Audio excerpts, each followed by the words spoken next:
अस्सलाम क्लास। आज हमारी सोशल साइकोलॉजी की 4th वाली क्लास है। होप सो जो मैंने पहले 3 लेक्चर्स दिए हैं वो आपको वीडियो से अच्छी तरह समझ आ गई होगी।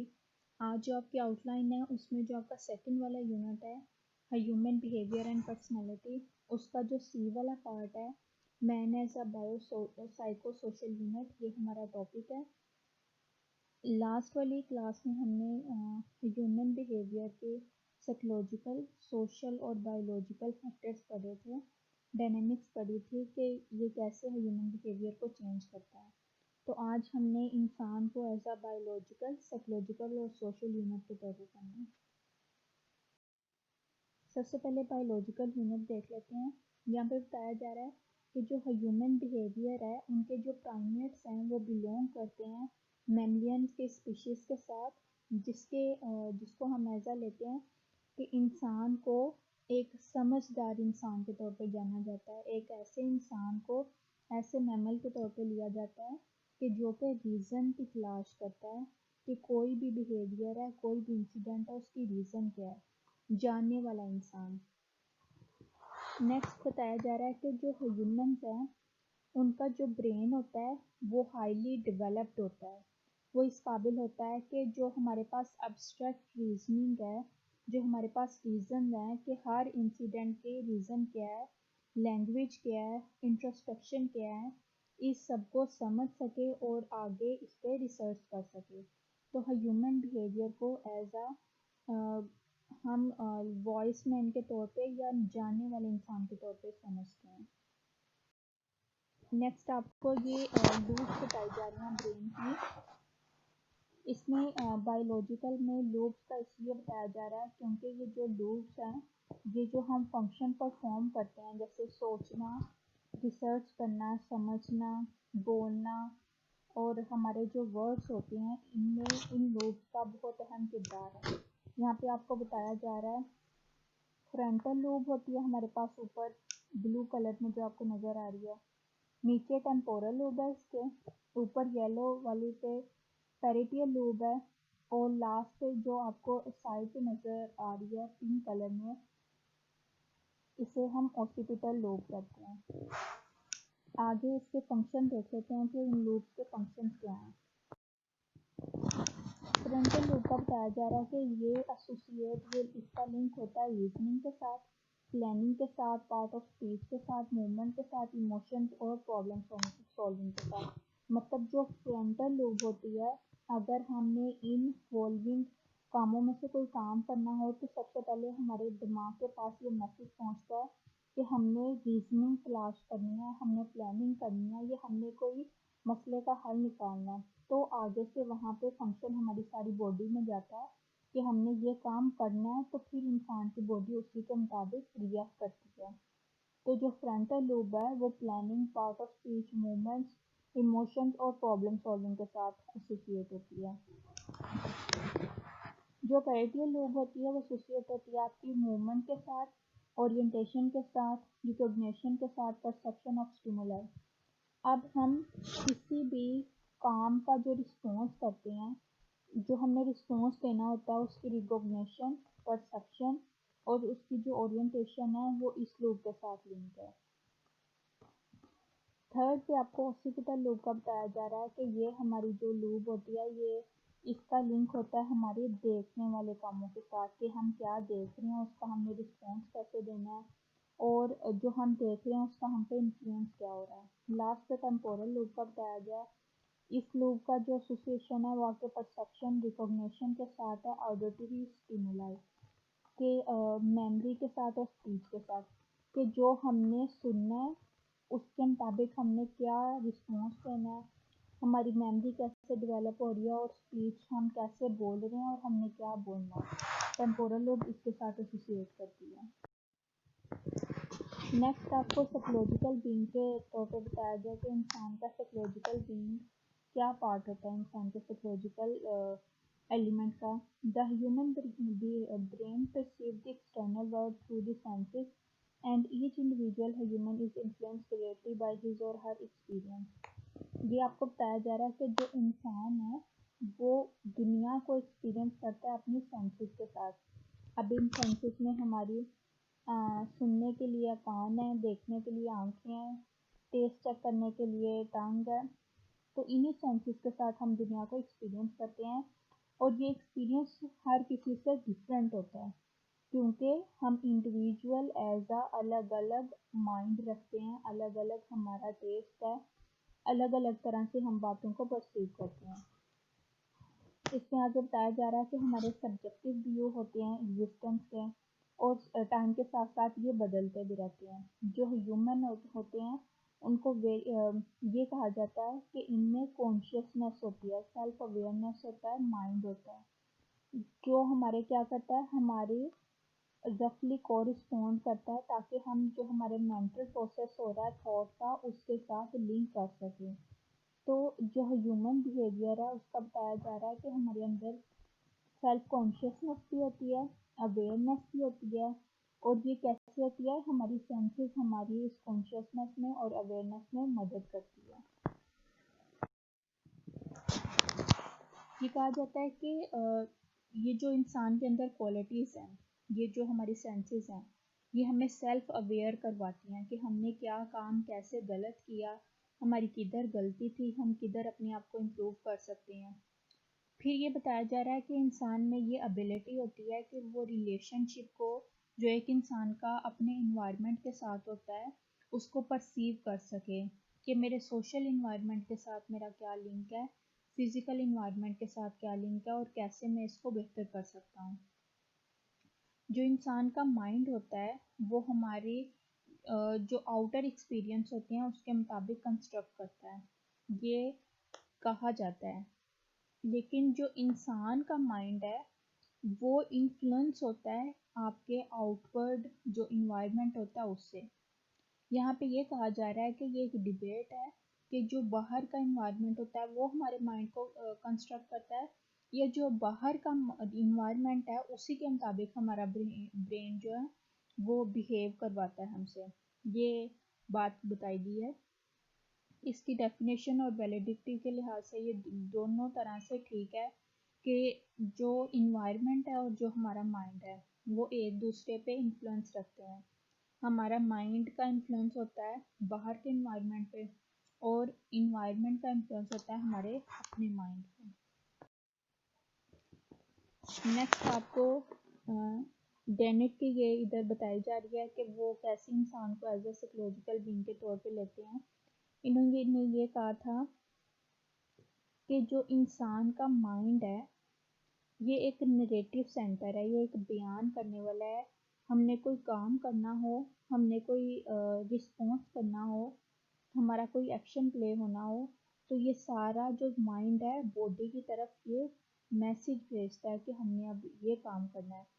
जैसे हमने अगर पानी पीना है तो सबसे पहले हमारा ये जो इंटेंशन होगा, हमारी ये जो सोच होगी वो हमें हमारे माउथ से फील होगी कि हमारे होंठ खुश्क हो रहे हैं, हमारा गला खुश्क हो रहा है, मतलब हम अपनी सेंसेस के थ्रू फील कर रहे हैं। फिर ये मैसेज जाएगा माइंड की तरफ और माइंड से पूरी बॉडी की तरफ। पूरी बॉडी में जब कन्वर्ट होगा तो ही हम उठ के पानी के लिए कोशिश करेंगे कि पानी को कैसे हम ले सकते हैं। ये कहा जा रहा है कि एक कलेक्शन ऑफ सेंसरी इनपुट्स होते हैं और आउटपुट्स होते हैं। डिफरेंट टाइप्स के सॉफ्टवेयर होते हैं जो एक दूसरे के पैरेलल चल रहे हैं। जैसे मैंने आपको अभी बताया है कि जो माइंड होता है वो पैगाम भेजता है हमारी बॉडी की तरफ। इसी तरह यहाँ पे डेनिस ने ये कहा है कि जो हमारे सॉफ्टवेयर्स होते हैं डिफरेंट, जैसे माइंड हो गया, हैंड्स हो गए, हमारी टंग हो गई, लिप्स हो गए, ये सारे एज अ पार्ट कैसे आपस में कनेक्ट कर रहे हैं कि हमारे सॉफ्टवेयर हैं जो मैसेज एक पार्ट से दूसरे पार्ट की तरफ कन्वर्ट करते हैं। स्किनर का यहाँ पे बताया जा रहा है कि जो साइकोलॉजिस्ट है उन्होंने इंसान को एज ए साइकोलॉजिकल बीइंग कैसे डिफाइन किया है। स्किनर ने कहा था कि जो माइंड है वो एक्सप्लेन करता है हमारे फिक्शन को, जो कि हमारे जो अटेंशन होते हैं उनको डाइवर्ट कर देते हैं इन्वायरमेंटल कॉजेज से और बिहेवियर से। मेंटल प्रोसेस जो कॉमनली देखा जाता है वो हम कंसीव करते हैं as a form of convert verbal behaviour, कि हम कैसे हमारा जो मेंटल प्रोसेस होता है, हम कैसे किसी भी चीज़ को परसीव करते हैं थ्रू वर्बल बिहेवियर के। हम रिएक्ट भी ऐसे यूजुअली करते हैं जब हमें लगे कि कोई बहुत इंसान अग्रेसिव हो रहा है, तो हम अग्रेसिव तरीके से रिएक्शन करते हैं, वरना हम वर्बल बिहेवियर से ही डिफाइन करते हैं कि हमारा रिएक्शन क्या है। नेक्स्ट ये आपको मैंने एज अ सोशल बीइंग बताया गया कि जैसे हमारे प्राइमेट्स थे, ह्यूमन बीइंग शुरू से ही सोशल थे, क्योंकि जब इंसान गार में रहता था तो इतनी फैसिलिटीज़ नहीं थी कि इंसान इंडिविजुअली इंडिपेंडेंट सरवाइव कर सके, तो वो एक दूसरे की हेल्प करते थे कि किसी इंडिविजुअल ने अगर लकड़ियाँ इकट्ठे की हैं, किसी के पास अगर फ्रूट है, तो वो आपस में एक्सचेंज कर लेते थे चीज़ें मिल जुल के। मतलब उनके लिए ग्रुप और जो सोसाइटी है वो शुरू हुई से बहुत ज़रूरी थी। लेकिन ये बताया जा रहा है कि पार्टिकुलरली जो ह्यूमंस थे, उन्होंने जो अपना कम्युनिकेशन सिस्टम था वो सेल्फ एक्सप्रेशन थे और आइडियाज़ थे और रिकॉग्निशन था, ये अडॉप्ट बाद में आहिस्ता आहिस्ता करना शुरू किया था।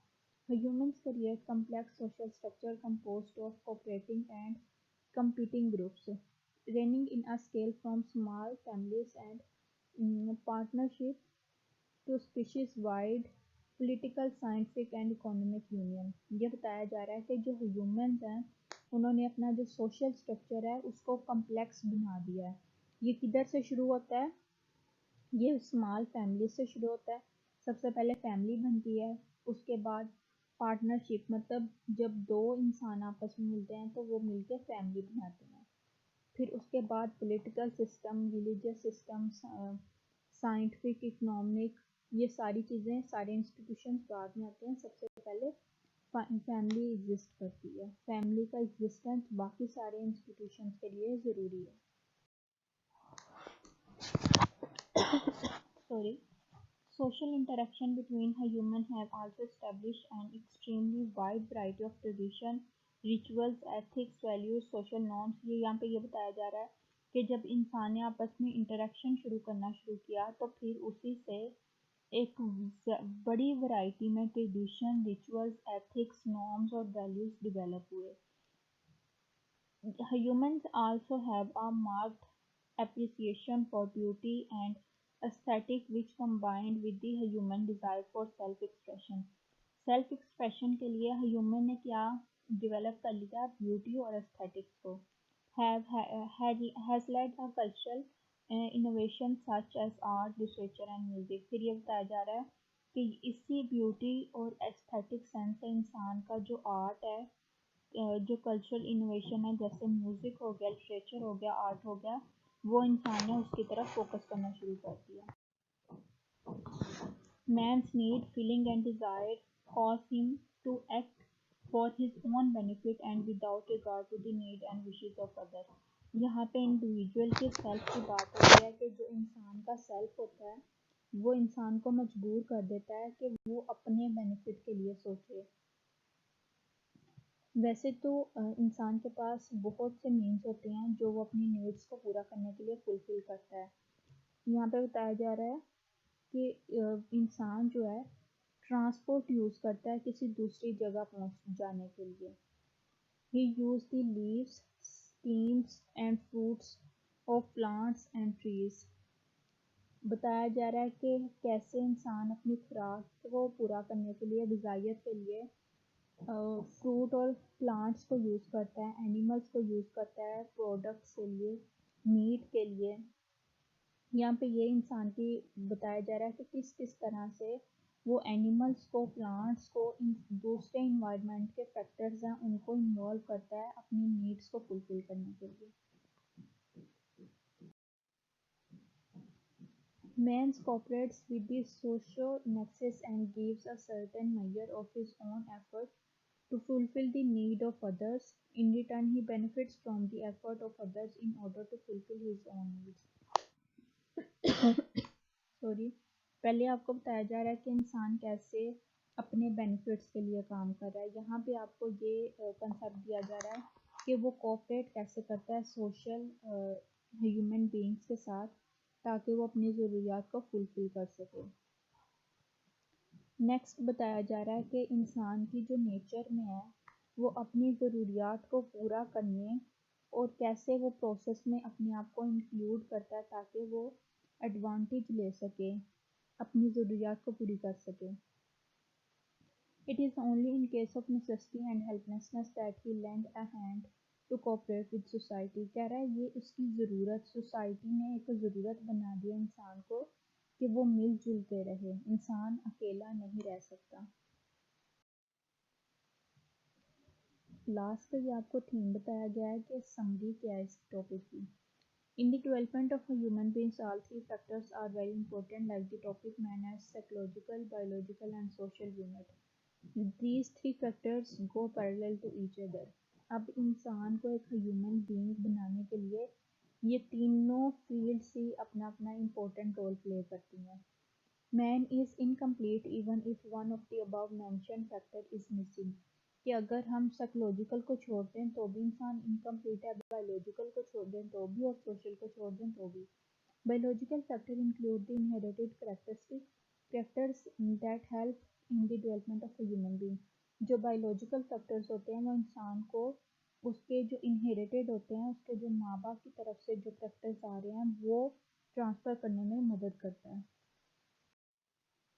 फिर बताया जा रहा है कि जो इंसान अपने माँ बाप से लेता है वो कैसी कौन कौन सी फीलिंग्स हैं, कौन कौन से इमोशंस हैं जो कि इनहेरिटेड होते हैं, हमारे जनरेशन टू जनरेशन ट्रांसफ़र होते चले जाते हैं। इनमें एग्रेशन है, फीलिंग्स है, एटीट्यूड है, बिहेवियर है, इमोशंस है, हाइट है, कलर है और भी बहुत सी चीज़ें हैं जो इंसान एक अपने माँ बाप या अपने फोर फादर से लेता है। Brain is the central part of the human body. यहाँ पे बताया जा रहा है कि इंसान के दिमाग का क्या काम है। Hypothalamus controls different mechanism like skeletons और हार्मोन्स। यहाँ पे बताया जा रहा है कि जो इंसान का हाइपोथैलेमस है वो कैसे कंट्रोल करता है इंसान के हार्मोन्स को, सिक्रेशंस को, एंडोक्राइन को और एक्सोक्राइन सिक्रेशंस को, मोटिवेशंस को, कैसे मूड चेंज होते हैं और कैसे जो एक्टिविटीज़ होती हैं वो बॉडी में परफॉर्म होती हैं। Due to the biological presence of brain, the psychology of a human develops that further leads towards the development of man as a psychological। जो इंसान का बायोलॉजिकल फैक्टर होता है वो ही एक्चुअली लीड कर रहा होता है साइकोलॉजिकल की तरफ, क्योंकि बायोलॉजिकल में हमने सबसे पहले माइंड पढ़ा। तो साइकोलॉजी क्या होती है? इंसान के थॉट्स और इंसान के इमोशंस, उसकी स्टडी को हम साइकोलॉजी कहते हैं। तो थॉट्स और इमोशंस किधर बनते हैं? सबसे पहले थॉट्स जो ख्याल होते हैं, जो ख्यालात होते हैं, जो परसेप्शन होती हैं, जो कॉग्निशन होती है वो सबसे पहले इंसान के माइंड में बनती है। तो इसलिए कहा जा रहा है कि जो बायोलॉजिकल है वो ही आहिस्ता आहिस्ता हमें साइकोलॉजिकल की तरफ लीड करते हैं। Social factors are also important with biological and psychological factors। It includes the system of communication and exchange of ideas। Social में हम कम्युनिकेट करते हैं और आइडियाज एक्सचेंज करते हैं। सोशल इंटरेक्शन का बताया जा रहा है कि जो ह्यूमन बिहेवियर के लिए बहुत इंपॉर्टेंट है। Social interaction between human have also established on extremely wide variety of tradition, ritual, ethics, values. जो इंटरेक्शन होता है उसमें हमारे नॉर्म्स और वैल्यूज का जो अहम रोल प्ले है वो यहाँ पे डिफाइन किया जा रहा है।